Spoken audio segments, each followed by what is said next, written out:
Explore India with विकास में आपका स्वागत है। आज हम गोवा ट्रिप के बारे में बात करते हैं। गोवा देश का एक प्रमुख पर्यटन स्थल है। गोवा में देश ही नहीं दुनिया भर के टूरिस्ट घूमने के लिए आते हैं। यदि आप गोवा घूमने की योजना बना रहे हैं तो गोवा कैसे पहुँचें, ये आपके सामने सबसे बड़ा सवाल होता है। गौरतलब है कि देश के सभी बड़े शहरों से गोवा तक सीधी रेल सेवा, बस सेवा तथा हवाई सेवा उपलब्ध है। यदि आपके पास समय की कमी है तथा बजट संबंधित कोई दिक्कत नहीं है तो आप फ़्लाइट से गोवा जाइए। यदि आप 1 से 2 महीने पहले गोवा जाने की इकोनॉमी फ़्लाइट बुक कर लेते हैं तो फ़्लाइट का किराया प्रति व्यक्ति 2000 से 3000 रुपये के बीच ही पड़ेगा तथा आप अपने गृह नगर से फ़्लाइट से केवल 1 से 2 घंटे में गोवा पहुंच जाएंगे। यदि आप ट्रेन से गोवा आते हैं तो ट्रेन का किराया तो बहुत कम लगेगा, परंतु गोवा तक पहुँचने में समय 1 से 2 दिन लग जाएंगे। बस से भी गोवा पहुंचने में काफ़ी समय लगेगा, इसलिए हमारा आपको सुझाव है कि आप फ्लाइट से ही गोवा जाइए। गोवा पहुंचने के बाद आप एयरपोर्ट, रेलवे स्टेशन अथवा बस स्टैंड से अपनी ऑनलाइन बुक होटल तक टैक्सी से जाएं। गोवा में आप होटल ऐसी बुक कीजिएगा जो बीच के पास हो। अपनी होटल में चेक इन करने के उपरांत आप अपनी होटल में चाय नाश्ता करें तथा उसके बाद अपनी होटल के पास जो भी बीच हो वहाँ घूमने निकल जाएं। आप समुद्र के पानी में खूब एंजॉय करें। डिनर भी आप बीच पर जो सैकड़ों रेस्टोरेंट्स होते हैं वहाँ ही करें। डिनर करने के उपरांत आप अपनी होटल में आकर रेस्ट करें। इस प्रकार खूबसूरत गोवा में आपका पहला दिन समाप्त होता है। अगले दिन आप अपनी होटल में सुबह का ब्रेकफास्ट करें तथा गोवा घूमने के लिए आप होटल से बाहर निकल जाएं। होटल के बाहर ही आपको किराए पर स्कूटर, बाइक तथा कार देने वाले ट्रैवल एजेंट मिल जाएंगे। आप वहां से अपनी मनपसंद गाड़ी किराए पर ले सकते हैं।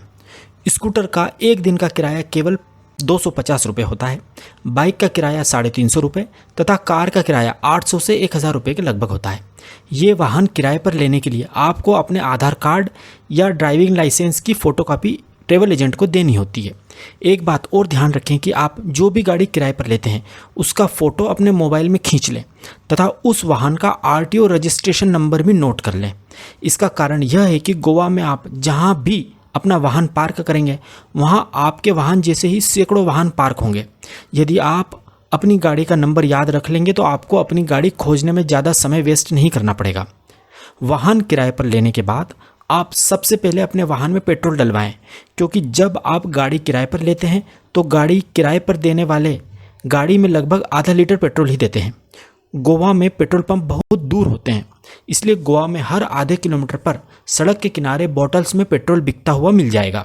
आप पेट्रोल पंप की जगह इनसे ही पेट्रोल ले लें। हालांकि यह पेट्रोल आपको 5 से 10 रुपये ज़्यादा महंगा पड़ेगा, परंतु आप 10 से 12 किलोमीटर दूर स्थित पेट्रोल पंप पर जाने से बच जाएंगे। गाड़ी किराए पर लेने के बाद आप गोवा का सबसे प्रसिद्ध कलिंगट अथवा बागा बीच देखने जाएं। इस बीच पर आप dolphin ride, parasailing, banana boat ride, water scooter आदि वाटर एक्टिविटीज़ को अपने परिवार के साथ एंजॉय कीजिए। यह सारी वाटर एक्टिविटीज़ आप यदि एक साथ बुक करते हैं तो आप बहुत कम पैसे में यह सारी एक्टिविटीज़ एंजॉय कर पाएंगे। इन सारी वाटर एक्टिविटीज़ में आपको 3 से 4 घंटे का समय लगेगा। यह एक्टिविटी करने के बाद आप बीच पर ही किसी रेस्टोरेंट में लंच कर लें। इसके बाद आप अगोड़ा फोर्ट, चापोरा फोर्ट तथा सिंक्वेरियम फोर्ट देखने जाएं। इन फोर्ट्स को देखने में आपको 3 से 4 घंटे का समय लगेगा। गोवा के फोर्ट्स देखने के बाद आप अपने होटल में या किसी अन्य रेस्टोरेंट में डिनर करें तथा अपने होटल में आकर रेस्ट करें। तीसरे दिन आप सुबह का ब्रेकफास्ट अपने होटल में जल्दी से कर लें तथा सीधे कलिंगट बीच पर स्थित कलिंगट रेसिडेंसी होटल पर 8 बजे तक पहुंच जाएं।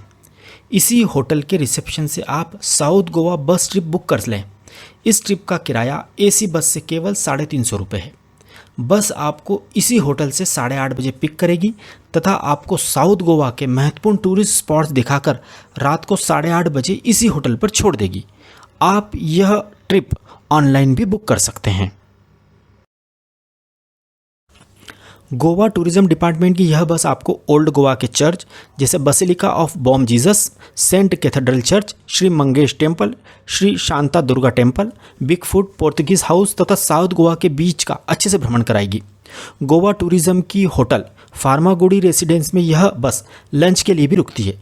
लंच आपको अपने पैसे से करना होता है। लंच टूर पैकेज में शामिल नहीं होता है। फार्मागुड़ी रेसिडेंसी का भोजन बहुत ही टेस्टी तथा रीजनेबल होता है। गोवा टूरिज्म की यह बस आपको घूमने के लिए भी काफ़ी समय देती है, जिससे आप आराम से इन टूरिस्ट प्लेसेस को अच्छे से एक्सप्लोर कर पाएंगे। यह बस आपको कलिंगड रेसिडेंसी में रात को 8:30 बजे छोड़ देगी, जहां से आप अपने स्कूटर से या टैक्सी से अपनी होटल आराम से 5 से 10 मिनट में पहुंच जाएंगे। इसके बाद आप डिनर करके अपनी होटल में रेस्ट करें।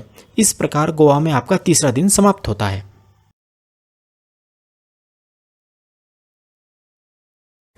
चौथे दिन आप सुबह का ब्रेकफास्ट करें तथा दूध सागर वाटरफॉल देखने के लिए अपनी स्कूटर से या अपनी कार से निकल जाएं।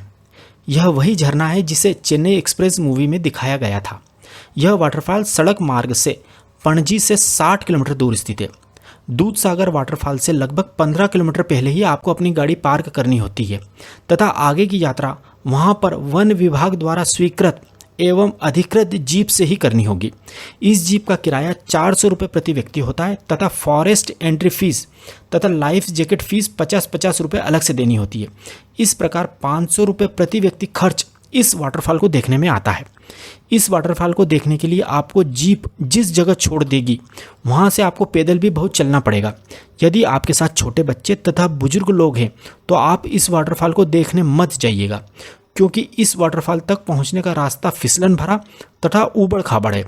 जिस जीप से आप दूध सागर वाटरफॉल देखने जाते हैं उसका ड्राइवर आपको केवल 1.5 घंटे का ही समय इस झरने को देखने के लिए देता है तथा केवल 1.5 घंटे में ही आपको वापस अपनी जीप तक लौटकर आना पड़ता है तथा वह जीप वापस आपको आपकी गाड़ी जहां पार्क है वहां छोड़ देती है। इसलिए आप इस झरने को ठीक तरह से एक्सप्लोर नहीं कर पाते हैं। इस वाटरफॉल के पास खाने पीने की भी कोई अच्छी रेस्टोरेंट नहीं है, इसलिए आप अपने साथ कुछ खाने पीने का सामान जरूर ले जाइएगा। यह वाटरफॉल पूरे साल भर बहता रहता है, परंतु वर्षा ऋतु में इस झरने तक जाना बहुत खतरनाक माना जाता है। यदि आप वर्षा ऋतु में गोवा जा रहे हैं तो भूलकर भी इस झरने को देखने मत जाइएगा। गौरतलब है कि पहले ट्रेन द्वारा भी इस झरने को देखा जा सकता था, परंतु कोंकण रेलवे ने झरने वाले स्थान पर ट्रेन को रोकने की मनाही कर दी है, तो आप इस वाटरफॉल को अब ट्रेन द्वारा नहीं देख सकते हैं। हमारी आपको सलाह है कि यदि आपके पास पूरा एक दिन हो तथा आप पूरी तरह फिट हों तो ही इस झरने को देखने जाइएगा। इस वाटरफॉल को देखने के बाद आप वापस अपनी होटल में आकर डिनर करें तथा रेस्ट करें। 5वें दिन आप अपने होटल में सुबह का नाश्ता करें तथा कलिंगड बीच अथवा बागा बीच पर आ जाएं। यहाँ से आप dolphin boat ride trip book करें। डॉल्फिन बोट राइड ट्रिप का प्रति व्यक्ति किराया 300 रुपये होता है। आप बार्गेन करके किराया कम भी करा सकते हैं। डॉल्फिन बोट राइड सामान्यतः सुबह के समय ही चलती हैं। डॉल्फिन बोट राइड ट्रिप में आपको समुद्र में काफ़ी दूर तक ले जाकर डॉल्फिन दिखाई जाती हैं। डॉल्फिन बोट राइड ट्रिप में आप सैकड़ों डॉल्फिन को बहुत पास से अटखेलियाँ करते हुए देख सकते हैं। इस डॉल्फिन बोट राइड ट्रिप में आपको लगभग 2 घंटे का समय लगेगा। डॉल्फिन बोट राइड करने के बाद आप बीच पर फ़ोटो क्लिक करा सकते हैं। बीच पर बहुत सारे प्रोफेशनल फ़ोटोग्राफर्स होते हैं जो कि आपके बहुत सुंदर फ़ोटो क्लिक करेंगे। इसके बाद आप वहीं किसी अच्छे से रेस्टोरेंट पर लंच करें तथा उसके बाद आप अपने परिवार के साथ बीच शेक्स पर आराम करें। गौरतलब है कि बीच शेक्स एक प्रकार की आराम करने की कुर्सियां होती हैं जो कि बीच की रेत पर लगी होती हैं तथा इनके ऊपर बड़े बड़े रंगीन छाते लगे होते हैं।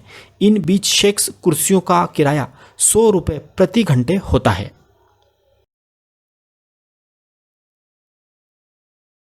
इसके बाद आप अपनी गाड़ी से सांता मोनिका जेटी नामक स्थान पर जाएं। यह पणजी के पास है। इस जगह से गोवा की मांडवी नदी में जो क्रूज़ चलते हैं उनमें बैठा जा सकता है। आप इवनिंग क्रूज़ अथवा सनसेट क्रूज़ बुक करें। इसका किराया 200 रुपये प्रति व्यक्ति होता है। यह क्रूज़ आपको लगभग 1 घंटे तक नदी में घुमाते हैं। इस दौरान क्रूज़ पर गोवा के कल्चरल प्रोग्राम भी होते हैं। यदि आपका मन गोवा के कैसीनो को देखने का हो तो आप इसी जगह से गोवा के कैसीनो में भी जा सकते हैं। कैसीनो की एंट्री फीस 3000 रुपये से 6000 रुपये के बीच होती है। इसमें रात का डिनर भी शामिल होता है तथा कैसीनो में खेलने के लिए कुछ चिप्स भी फ्री में मिलती हैं। परंतु आप यह ध्यान रखें कि कैसीनो में आप 18 वर्ष से कम उम्र के अपने बच्चों को नहीं ले जा सकते हैं।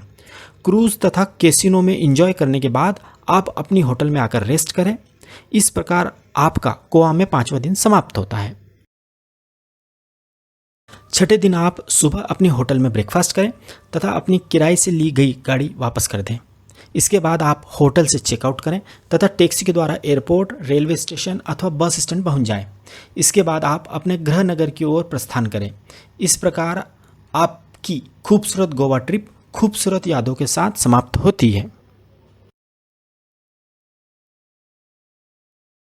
अब हम इस 6 दिन की गोवा ट्रिप के अधिकतम खर्च की बात करते हैं। 4 लोगों का आने जाने का फ्लाइट का कुल किराया 16,000 रुपये।